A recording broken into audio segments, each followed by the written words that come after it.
Hello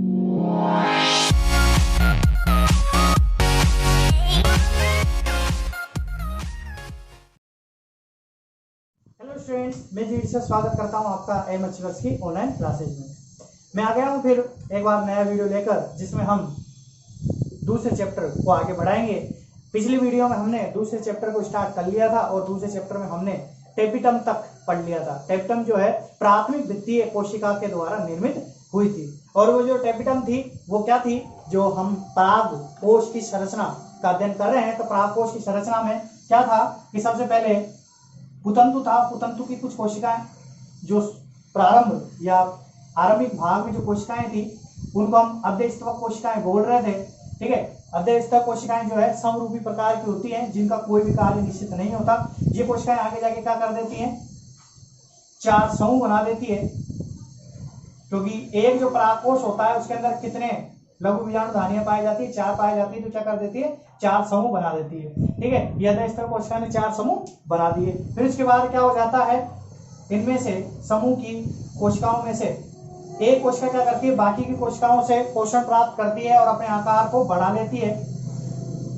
ठीक है, इस तरह से जो है प्रत्येक समूह में एक कोशिका क्या हो जाएगी, आकार को बढ़ा लेगी, और बाकी कोशिकाएं या तो धीरे धीरे नष्ट होने लग जाती है या आकार में छोटी हो जाती है। ठीक है, और ये जो बड़ी हुई आकार की कोशिका है, हम उसको प्रक्षु कोशिका का नाम दे दिया था। प्रक्षु कोशिका का नाम हमने इसको दे दिया था। फिर इस प्रक्षु कोशिका में क्या हुआ था, इस प्रक्षु कोशिका में परिणत विभाजन हो गया था। जैसे यहाँ पर एक प्रक्षु कोशिका है, यहाँ पर एक है और यहाँ पर एक है। तो यहाँ पर क्या हो गया, ये जो बाह्य आवरण है इसके समांतर क्या हो गया, इसमें परिणत विभाजन हो गया।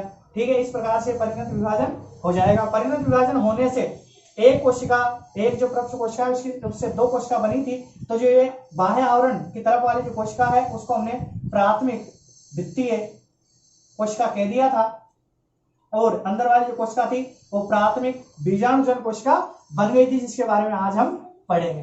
ठीक है, तो ये जो प्राथमिक वित्तीय कोशिका थी उसके द्वारा जो चार स्तर बनते हैं, उन चारों स्तरों के बारे में भी हमने देख लिया था। तो ये थोड़ा सा जो है पिछले वीडियो का रिवीजन हो गया। अब आज हम बात करेंगे किसकी, बीजाणुजन कोशिका की। कल हमने जो प्रक्षु कोशिका से दो कोशिका बनती है उनमें से प्राथमिक वित्तीय कोशिका को पढ़ लिया था। आज हम पढ़ेंगे इसको, प्राथमिक बीजाणु कोशिका को। ठीक है, तो प्राथमिक बीजाणुजन जो कोशिका है उसका काम क्या होता है, इसका काम होता है बीजाणुओं को निर्मित करना, बीजाणुओं का निर्माण करना। ये आगे जाके जो है, ये जो बीजाणुजन कोशिका है वो आगे जाके थोड़ा सा और पोषण प्राप्त करेंगी और इसका जो जीव द्रव्य है वो थोड़ा संघन हो जाएगा, और उस रूप में फिर ये प्रारंभिक जो लघु बीजाणु कोशिकाएं होती है, या फिर हम कहें कि लघु बीजाणु मातृ कोशिकाओं की तरह कार्य कर जाएंगे। तो ये बीजाणुजन जो कोशिकाएं हैं वो किसकी तरह कार्य करती है, लघु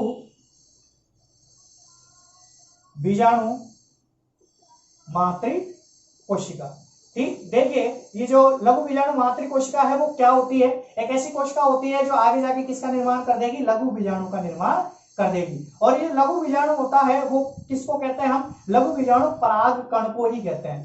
पराग कण को ही हम क्या बोलते हैं, लघु बीजाणु बोल देते हैं। अब इसको लघु क्यों बोलते हैं, देखिए जो अधिकांश प्रकृति में जो नर होते हैं उनके जो गैमेट्स होते हैं या फिर जो युग्मक होते हैं वो कैसे होते हैं, छोटे होते हैं, आकार में क्या होते हैं, मादा युग्मक की तुलना में छोटे होते हैं। इस वजह से इनको क्या बोला जाता है, लघु बोला जाता है। बीजाणु का मतलब तो आप समझते हैं, जो आगे जाके किसका निर्माण करेगा, बीज का निर्माण करेगा। इस वजह से क्या हो गया, बीज का अणु, मतलब बीज से भी पहले का अणु है, आगे जाके किसका निर्माण कर देगा, बीज का निर्माण कर देगा। तो बीजाणुजन कोशिकाएं क्या होती है, बीजाणु का निर्माण करने की कोशिका होती है, और ये बीजाणुजन कोशिका जो होती है उनसे लघु बीजाणु मातृ कोशिकाओं का निर्माण होता है, और जो आगे जाके इसका निर्माण करती है, लघु बीजाणु का निर्माण करती है। और ये लघु बीजाणु जो है परागकणों को कहते हैं, और ये परागकण जो है वो मातृ जो युग्मक होते हैं, मादा युग्मक होते हैं, उनसे आकार में छोटे होते हैं, इस कारण से इनको लघु बीजाणु कहते हैं। तो ये अपन किसके बारे में हो गया, लघु, ये जो बीजाणु कोशिका है, बीजाणुजन कोशिका है, इसके बारे में हो गया। ठीक है, इसके बारे में इतना ही है। आपको इतना ही लिखना है कि जो प्रक्षु कोशिका होती है उसमें परिणत विभाजन के फलस्वरूप दो कोशिकाएं बनती है, जिनमें से एक कोशिका क्या होती है, बीजाणुजन कोशिका भी होती है। बीजाणुजन कोशिका आगे जाके पराग मातृ कोशिका या लघु बीजाणु मातृ कोशिका की तरह कार्य कर देती है, जो आगे जाके लघु बीजाणु या परागकण का निर्माण कर देते हैं। ठीक है, तो अब हमारा अगला टॉपिक चलेगा लघु बीजाणु जनन। लघु बीजाणु जनन, तो इसको हम क्या बोलते हैं, माइक्रोस्पोरोजेनेसिस इंग्लिश में बोल देते हैं। तो देखिए अब हम बात करते हैं इसकी परिभाषा की। तो परिभाषा में देखिए प्राथमिक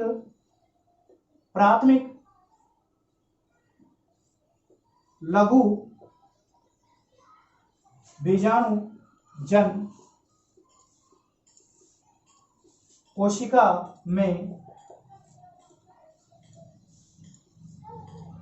अर्धसूत्री विभाजन के परिणाम स्वरूप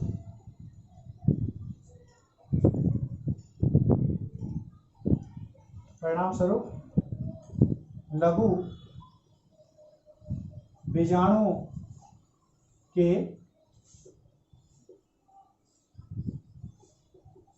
निर्मित होने की क्रिया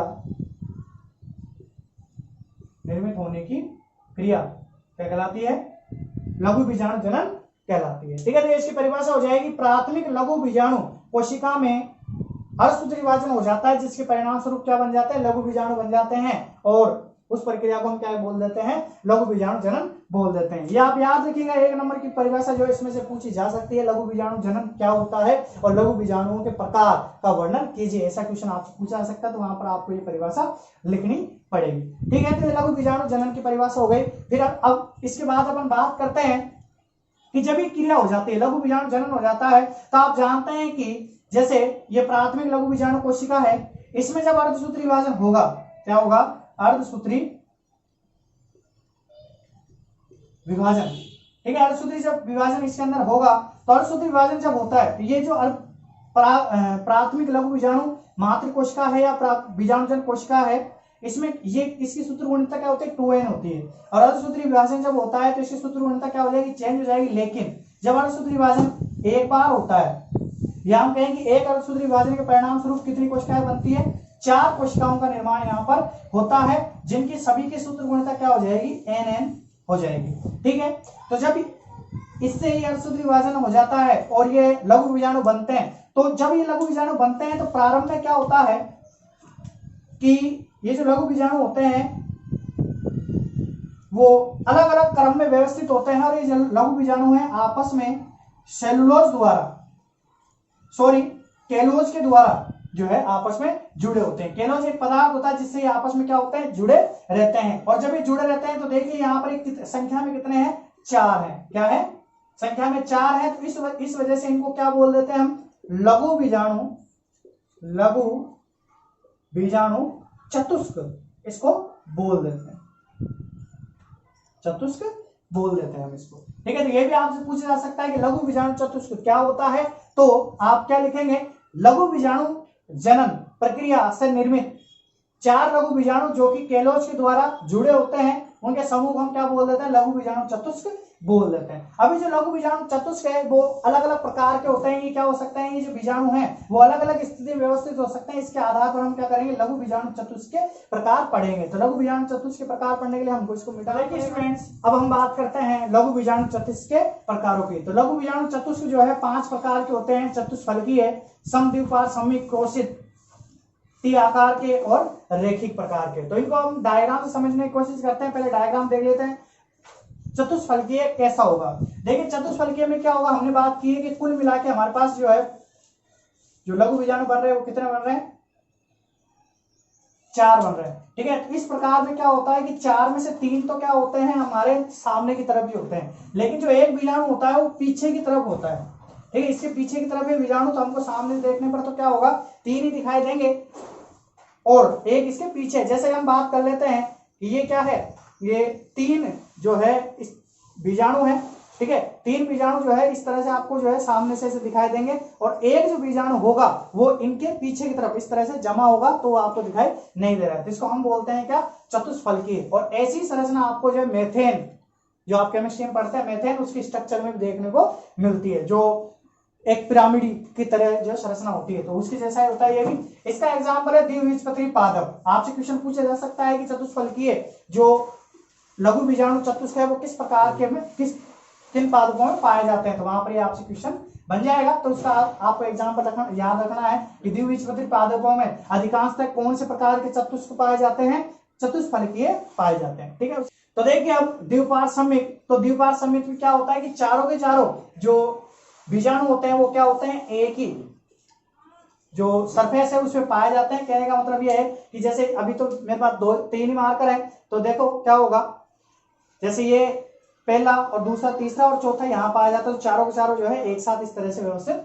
होते हैं। इसका एग्जाम्पल हो जाएगा एक बीजपत्री पादपों में। तो आप क्या करना, एक बीजपत्री और द्विबीजपत्री का तो जरूर याद रखना है कि इनमें कौन कौन से जो है प्रकार के चतुष्क पाए जाते हैं। उसके बाद बात करते हैं क्रोशित की। तो देखिए क्रोशित में क्या होता है, क्रोशित में दो जो बीजाणु होंगे वो तो एक साथ इस तरह से पाए जाएंगे, जबकि जो दूसरे वाले दो जो है वो इनके ऊपर एक ऐसे और दूसरा वाला जो है वो जस्ट इसके पीछे की तरफ पाया जाएगा, पीछे की तरफ है, नीचे टच है पूरा और पीछे की तरफ है ये। ठीक है, दो नीचे की तरफ और एक आगे और एक ही इसके पीछे। कहने का तात्पर्य कुछ इस प्रकार से होगा, देखिए जैसे ये दो बीजाणु तो इस तरह से हो जाएंगे। ठीक है, इनके ऊपर एक बीजाणु इस तरह से और दूसरा वाला बीजाणु थोड़ा इसके पीछे की तरफ इस तरह से पाया जाता है। ठीक है, इस तरह से जो है ये क्रोशित प्रकार का अवतार किसमें पाया जाता है, मैगोनिया में पाया जाता है। उसके बाद बात करते हैं टी आकार की। ये बड़ा सिंपल है, बाकी के जो है आपको अच्छी तरह से याद रहेंगे, बस आपको ये वाला याद रखना है कि किस प्रकार से होता है। तो टी आकार में क्या होता है, दो जो बीजाणु होते हैं वो इस तरह से होते हैं और एक एक बीजाणु जो इस तरह से पाए जाते हैं, तो यहाँ पर क्या हो जाता है, टी आकार बन जाता है। इस वजह से इसको हम क्या बोलते हैं, टी आकार का चतुष्क बोल देते हैं। फिर है ये किसमें पाया जाता है, एरिस्टोलोकिया के अंदर ये पाया जाता है। उसके बाद अपन बात करते हैं रेखिक की। तो रेखिक में कुछ नहीं, सारे सारे जो बीजाणु होते हैं वो एक दूसरे के नीचे व्यवस्थित होकर एक रेखा का निर्माण कर देते हैं और किसमें पाया जाता है, हेलोफिला में पाया जाता है। ठीक है, अब हम बात करते हैं कि अभी मैंने थोड़ी देर पहले आपको बताया था कि जो चतुष्क होते हैं, जैसे चतुष्क है तो ये क्या होंगे, आपस में केलोज के द्वारा जुड़े होंगे। क्या होंगे, जब इनका निर्माण हो रहा है तो ये केलोज के द्वारा जुड़े हुए हैं और अभी तक इस अवस्था को हम क्या बोलते हैं, लघु बीजाणु बोलते हैं। क्या बोलते हैं, लघु बीजाणु बोल देते हैं। फिर क्या होता है कि जब ये पूरी तरह से विकसित हो जाते हैं तो एक एंजाइम होता है केलेज।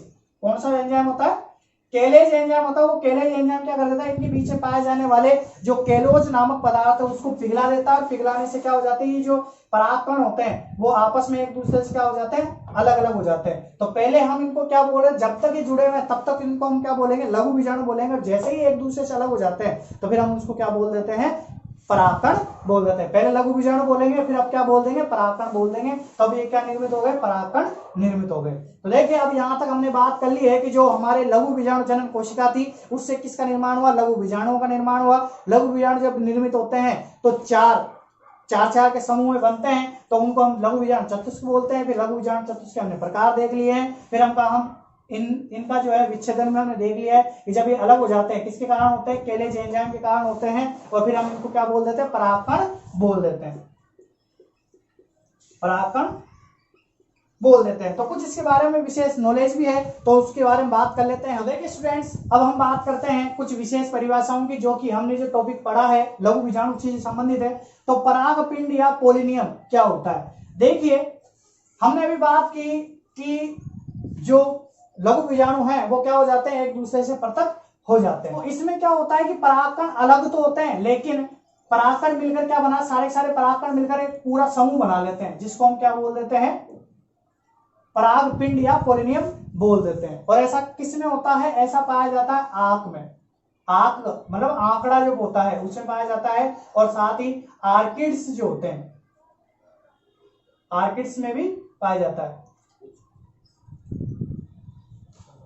ठीक है, उसके बाद हम बात करते हैं संयुक्त परागकण की। तो हम अभी बात कर रहे थे कि पराग का जो लघु बीजाणु चतुष्क होता है उसमें क्या होते हैं, अलग हो जाते हैं। लेकिन इसमें क्या होता है, अलग नहीं होते, बल्कि क्या हो जाते हैं, जो चतुष्क होता है वो क्या हो जाता है, मध्य की तरफ से पिघल जाता है और इसके जो युग्मक होते हैं वो क्या हो जाता है, मध्य में आ जाता है, एक बड़ा परागकण बना लेते हैं, जिसको हम क्या बोल देते हैं, संयुक्त परागकण बोल देते हैं। और किसमें पाया जाता है, ड्रोसेरा व टाइफा में पाया जाता है।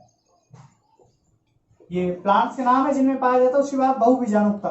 ठीक है, अब हमें मान लेते हैं कि अगर मान लो कि हमने तो बात कर ली है चार लघु बीजाणु चतुष्क, लेकिन कुछ कुछ पादप ऐसे भी होते हैं जिनमें क्या होता है 4 से अधिक जो है लघु बीजाणु पाए जाते हैं। अगर 4 से अधिक लघु बीजाणु पाए जाएंगे तो परागकण भी क्या होंगे 4 से अधिक बनेंगे। इस स्थिति को हम क्या बोलते हैं बहु बीजाणुता। तो देखिए स्टूडेंट्स, अब हमने बात कर ली है कि पिछले जो टॉपिक था वहां तक हमने देख लिया था कि जो लघु बीजाणु चतुष्क है उससे लघु बीजाणु अलग अलग हो जाते हैं और परागकणों का निर्माण हो जाता है। अब हमने जब शुरुआत की थी तो वहां पर हमने परागकोश इस तरह का डायग्राम देखा था। तो परागकण अब तक क्या हो चुका है, हमने क्या क्या पढ़ लिया है देख लो। हमने क्या किया है, जो लघु बीजाणु धानी है उसमें जो है बहुत सारे परागकणों का निर्माण अब तक हो चुका है, यहां तक हम पढ़ चुके हैं। और इसके जो ये आवरण है, आवरण में नहीं बना रहा हूं, इसमें जो है छोटे छोटे परागकण पाए जाते हैं।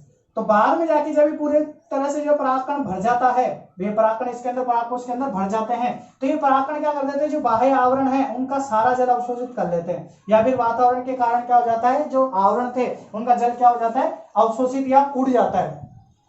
ठीक है, अब इससे क्या हो जाएगा, जो अंतःशिशम परत है वो क्या हो जाएगी बहुत ही ज्यादा पतली हो जाएगी। एक टाइम ऐसा आएगा वो बिल्कुल क्या हो जाएगी टूट जाएगी, और टूटते क्या हो जाएंगे परागकण बाहर आ जाएंगे, परागकोश से परागकण क्या हो जाएंगे बाहर आ जाएंगे। और ये बाहर आने की जो क्रिया होती है इसी को हम क्या बोलते हैं परागकोश स्फुटन बोल देते हैं। क्या बोल देते हैं परागकोश स्फुटन बोल देते हैं। तो परागकोश के आवरण का फटना और परागकणों का बाहर आना क्या कहलाता है परागकोश स्फुटन कहलाता है। ठीक है, परागकोश स्फुटन हो गया। अब जो परागकोश का स्फुटन हो रहा है वो अलग अलग टाइप से होता है। तो देखिए एक जो परागकण होता है वो इस प्रकार से होता है, 2 पाले पाए जाती है, इस प्रकार से लंबा सा होता है, और इसके बाद क्या होता है जो पुतंतु होता है वो इस तरह से इस पे जुड़ा होता है। ये परागकोश है, ये 2 पालियों युक्त परागकोश और पुतंतु इस तरह से जुड़ा होता है। तो अब देखिए ये अलग अलग तरीके से जो है टूटता है। तो पहला हम प्रकार देखते हैं स्फुटन। तो स्फुटन में क्या होता है, जो परागकोश है वो ऐसे अनुप्रस्थ इस तरीके से फटता है। ठीक है, जो पालियां होती है वो इस तरह से बीच में से जो है फट जाती है और परागकण यहाँ से बाहर निकलते हैं। इस प्रकार का स्फुटन किसमें पाया जाता है, तुलसी में पाया जाता है। उसके बाद हम बात करते हैं लंबवत स्फुटन की। तो लंबवत स्फुटन में क्या होता है कि ये जो अनुप्रस्थ था इसमें तो बीच से फट रहा था, अब यहाँ से क्या होगा जो स्फुटन होगा वो बीच दरार जो होती है आगे पीछे की तरफ से जो दरार होती है उससे क्या हो जाता है फट जाता है, और ये 2 पालियां इस तरह से बन जाती है। ठीक है, और इन्हीं से क्या हो जाता है निकल जाता है। या फिर ऐसा भी हो सकता है कि जैसे मध्य के स्थान से नहीं निकलकर ये क्या हो सकता है इस वाले साइडों में स्थान है वहां से भी स्फुटन इसका हो सकता है। किसमें पाया जाता है धतूरे में पाया जाता है। उसके बाद हम बात करते हैं छिद्र में। इसमें क्या हो जाता है जो परागकोश का जो शीर्ष भाग होता है यहाँ पर क्या हो जाता है छिद्र हो जाता है, यहाँ से परागकण निकलते हैं। इस प्रकार का स्फुटन किसमें पाया जाता है मकोए में पाया जाता है। उसके बाद बात करते हैं कपाटीय। तो आपने देखिए भिंडी देखी होगी, और भिंडी में क्या होता है इस तरह से जो है 5 भाग होते हैं। तो भिंडी जब पकती है तो उसके अंदर क्या हो जाता है अलग अलग जो 5 पालियां होती है वो एक दूसरे से इस प्रकार से दूर दूर हो जाते हैं, फिर उनसे बीज का निष्कासन होता है। तो ये जो कपाटीय होता है इसके अंदर भी ऐसा ही होता है कि ये जो परागकोश की जो लघु बीजाणु धानियां होती है वो क्या हो जाती है एक दूसरे से पृथक हो जाती है, और फिर परागकण जो है मध्य से उड़कर बाहर जाते हैं। तो इसको क्या बोल देते हैं कपाटीय स्फुटन बोल देते हैं। किसमें पाया जाता है बारबेरी में पाया जाता है। तो इस प्रकार से हमने इस वीडियो में चैप्टर को और आगे बढ़ाया। ये चैप्टर लगभग जो आधा हो चुका है। अब हम जो है नर युग्मकोद्भिद या कहें कि परागकण की संरचना का अध्ययन हम करेंगे। जो परागकण होता है उसको नर युग्मकोद्भिद कहा जाता है, जिसके बारे में हम अगले वीडियो में बात करेंगे। और उसके बाद हम जो मादा युग्मकोद्भिद है उसकी भी बात करेंगे। तो इस वीडियो को देखने के लिए आपका बहुत बहुत धन्यवाद। और अगर आपको वीडियो अच्छी लगी हो तो वीडियो को लाइक कीजिए, और अपने जो साथी हैं जो 12th क्लास बायोलॉजी में पढ़ते हैं उनके साथ जरूर शेयर कीजिए, ताकि वो भी इस लॉकडाउन में अपनी जो पढ़ाई है उसको जारी रख सकें। जब तक स्कूल चालू नहीं होती है तब तक आप इस प्रकार के वीडियो से पढ़ते रहिए और अपने ज्ञान को बढ़ाते रहिए। धन्यवाद।